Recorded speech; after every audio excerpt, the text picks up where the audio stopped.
Preparations for maintenance.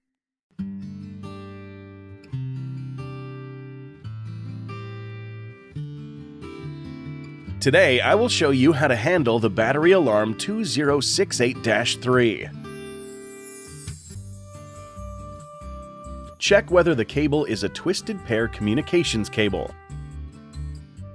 Check whether the cable is shorter than 10 meters.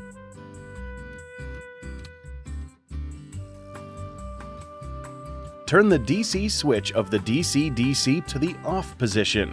Shut down the inverter. Wait for more than 3 minutes. Check whether the indicator on the DC-DC is off. When the indicator is off, start the inverter. Check the running status of the device.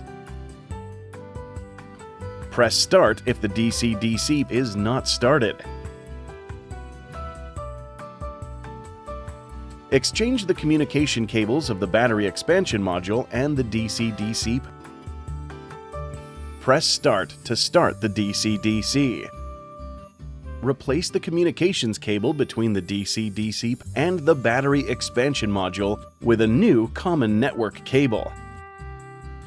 Press Start to start the DC-DC. Ensure that the communications cable of the DC-DC is connected to the device. Remove the inverter communications terminal and check whether the cable connection is correct. Gently pull each communications cable outward to check that the cables are securely connected. Use a thin-headed multimeter to check the connection between the DC-DC parallel communications terminal and the inverter communications terminal.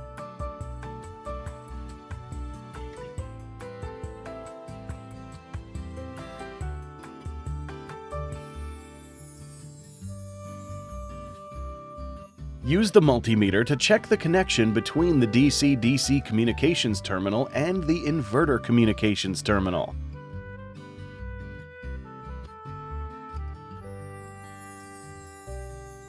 If the connection fails, prepare a new communications cable and connect it.